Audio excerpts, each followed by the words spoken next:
Buenos días, profesora. El día de hoy, junto a mis compañeros Stephanie Pimentel, Emanuel Koch, Emanuel Prado, Reike Christopher y quien les habla Dayana Méndez, le vamos a presentar nuestro informe titulado La delincuencia en el Perú y el Estado de Derecho. El funcionamiento adecuado del servicio de justicia constituye un presupuesto esencial para la convivencia social pacífica. En el Perú, el acceso a la justicia parece ser un problema persistente. Por ello, la Defensoría del Pueblo ha elaborado informes y ha hecho recomendaciones para cooperar en el Estado en la solución de los problemas que enfrentan diariamente quienes no tienen pleno acceso a este derecho. Por ello, ¿consideras eficiente el proceso judicial que se realiza actualmente contra la delincuencia en el Perú? Desde mi punto de vista, considero que no es eficiente el proceso judicial que se realiza actualmente contra la delincuencia en el Perú. A continuación, fundamentaré mi postura. Eh, por un lado, en el Perú, a lo largo de los años han presentado avances significativos en la consolidación del Estado de Derecho y las instituciones encargadas de garantizar la seguridad y el orden público. Sin embargo, todavía existen desafíos importantes que deben ser abordados. La delincuencia en el país sigue siendo una preocupación y no es necesario seguir fortaleciendo el Estado de Derecho para enfrentar este problema de manera efectiva. Pero a pesar de ello, es claro saber que un Estado de Derecho sólido es fundamental para abordar eficazmente la delincuencia en el Perú. Ahora, antes de tocar un tema más profundo, como es el tema de la delincuencia en nuestro país, quiero que recordemos un concepto que me marcó mucho y que nos ayudará a entender sobre cómo sobrellevar nuestros pensamientos primero antes de nuestras acciones. Paul Barry Clare señaló que ser un ciudadano pleno significa participar tanto en la dirección de la propia vida como en la definición de algunos de sus parámetros generales. Significa tener conciencia de que se actúa en y para un mundo compartido con otros y de que nuestras respectivas entidades individuales se relacionan y se crean mutuamente. Ahora que conocemos estas palabras de Barry Clare, todo se torna un poco más claro en este tema y es por eso que hablaremos sobre los factores que incrementan la delincuencia en el Perú. ¿Qué podemos decir de los factores que incrementan la delincuencia en el Perú? Bueno, en primer lugar, hablaremos sobre la desarticulación de la política criminal como factor del incremento de la delincuencia en el Perú. Teniendo en cuenta que el incremento de la delincuencia se debe a la falta de coordinación entre las diversas instituciones estatales. Además, tendremos en cuenta como evidencias estadísticas los delitos cometidos a nivel nacional o el incremento de la tasa de delitos. En el 2021, de acuerdo al INEI, se señaló que los delitos presentados por el Ministerio Público se han incrementado en los últimos años. Por ejemplo, el año 2015 se reportó 517.404 denuncias, en el año 2016 se reportó 610.182 denuncias, en el año 2017 se reportó 740.047 denuncias, en el año 2018 se reportó 909.750 denuncias y hasta julio del 2019 ya se había reportado 616.437 denuncias por diversos delitos a nivel nacional. Por otro lado, el Poder Judicial reportó que en el año 2015 hubo un total de 1.060.156 procesos iniciados en materia penal. En el año 2016 se reportó 1.205.442. En el 2017 se reportó 1.323.513 procesos iniciados. ¿Se dan cuenta de la magnitud que estamos hablando? Entonces, además, en el 2020, Fernández señaló que el incremento de la criminalidad no solo se cuestiona por la falta de políticas criminales, ni por la omisión del Estado, sino por la inexistencia de una política criminal articulada con bases criminológicas que permiten que cada entidad del Estado pueda cumplir el rol que le compete para hacer frente a la criminalidad y no reducir la política criminal a acciones reactivas o represivas únicamente. Asimismo, ser conscientes de que la delincuencia trae consigo muchas consecuencias negativas para el país, como por ejemplo la inseguridad en la vía pública, la imposibilidad de vivir en una sociedad tranquila. La delincuencia afecta directamente al desarrollo económico del país por los valores que la delincuencia cultiva en las personas y por las pérdidas económicas generadas al país por los delitos de corrupción de funcionarios y los delitos de cuello blanco. La delincuencia está en todas las esferas, en la misma clase política. En el caso de Lava Jato, que es un buen ejemplo para recordar, delitos que vincularon a los exfuncionarios de los gobiernos regionales y a los expresidentes del Perú con los actos de corrupción de parte de la empresa Odebrecht y la adjunción de licitaciones de obras. ¿No? O sea, entonces, eh, por otra parte, trataremos un poco más de la delincuencia, pero esta vez cómo la delincuencia se encuentra entre el entorno juvenil. Asimismo, nos basaremos en los factores que se encuentran alrededor de la delincuencia juvenil, ya que en la actualidad la población en general atraviesa una crisis completa cuando se habla del aumento de la delincuencia y por qué las organizaciones criminales reclutan a jóvenes que se encuentran entre las edades de 12 a 18 años. Además del incremento del pandillaje juvenil, es así que los actores principales son los adolescentes que ya están dentro de esta situación. Por ende, la delincuencia juvenil se presenta en personas que aún no cumplen la mayoría de edad y cuyas edades oscilan entre los 12 y 18 años que por diversas causas de índole familiar, social, socioeconómica, educativa, han afectado de forma negativa en su desarrollo, trayendo como consecuencia la perpetración de actos delictivos que deberán enfrentar en el ámbito judicial. Según Frías, Díaz y López, en el 2003, remarcan que el comportamiento antisocial es una manifestación de lo que la psicología denomina trastornos del comportamiento y que la ley suele sancionar. Bueno, y a continuación algunos factores que interfieren gran parte.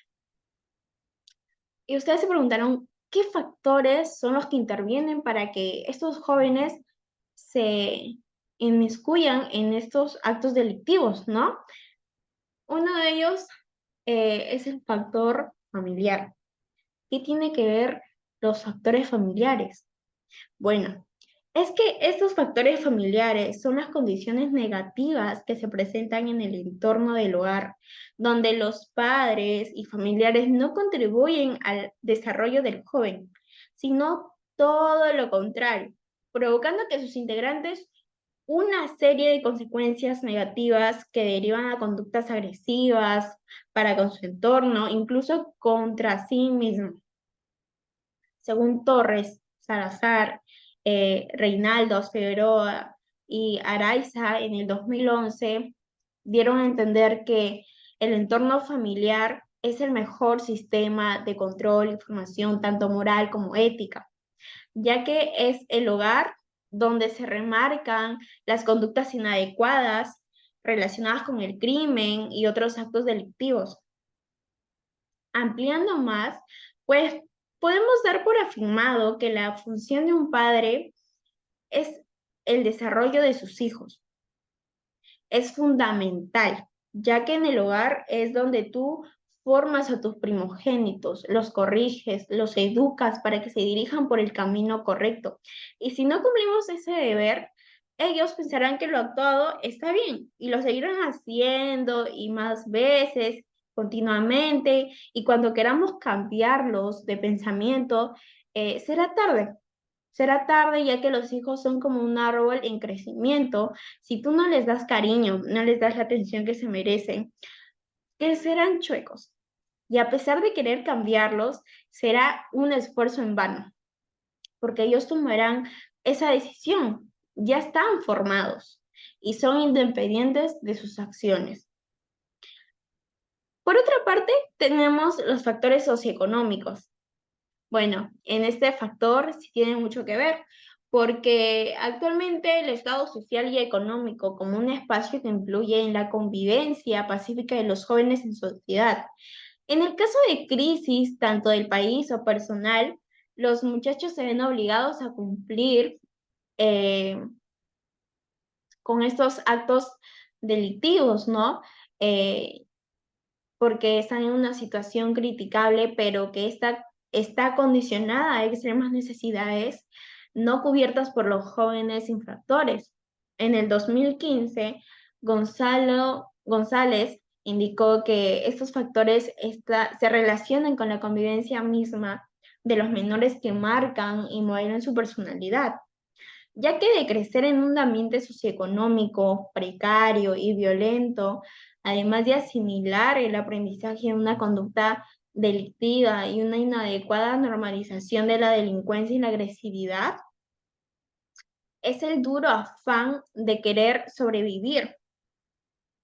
Es preocupante para los jóvenes. Entonces, esto se patentiza en los altos niveles de criminalidad en ambientes socioeconómicos bajos, ¿no? Por ello, es fundamental, muy fundamental, abordar estos problemas desde un enfoque integral que incluya medidas de prevención y rehabilitación, así como iniciativas para mejorar las condiciones socioeconómicas en comunidades vulnerables, proporcionar oportunidades educativas, programas de capacitación laboral, apoyo a las familias.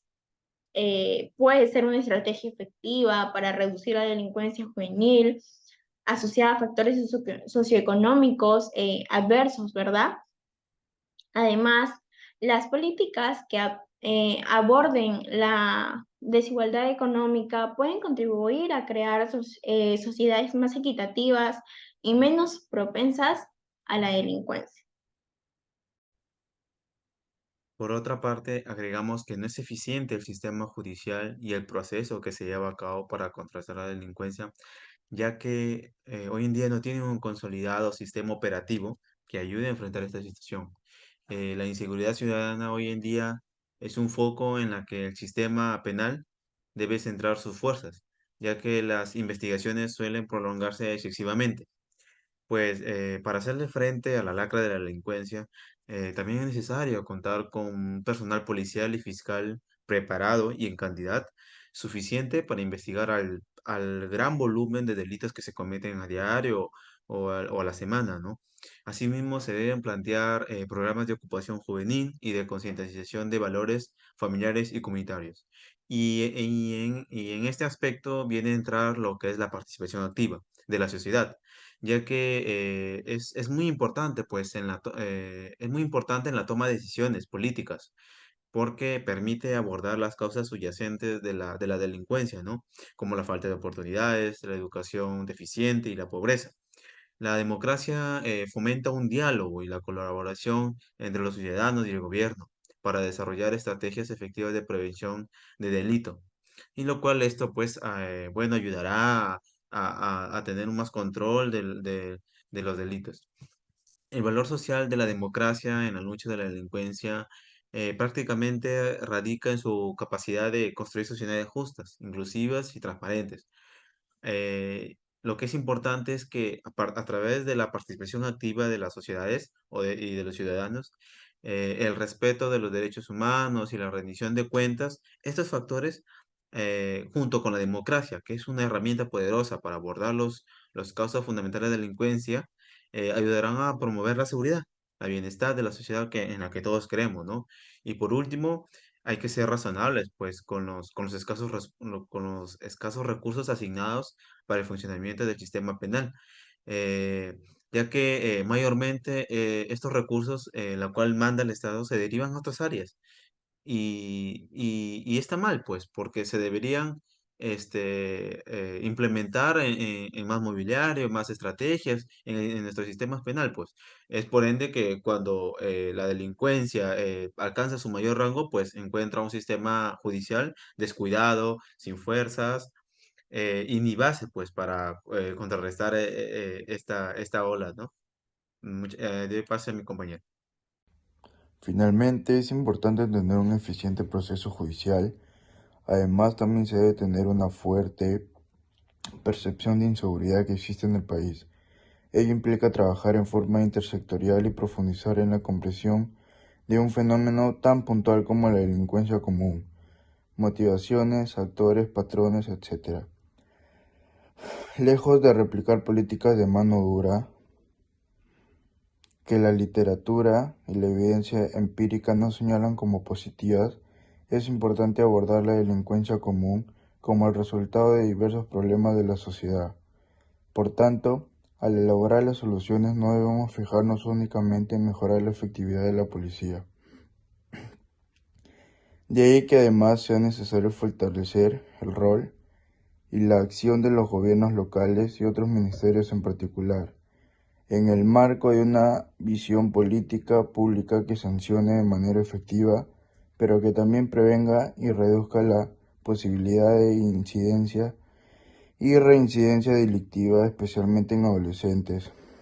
Y la generación de información es clave, tanto como el fortalecimiento de la capacidad de análisis de la misma.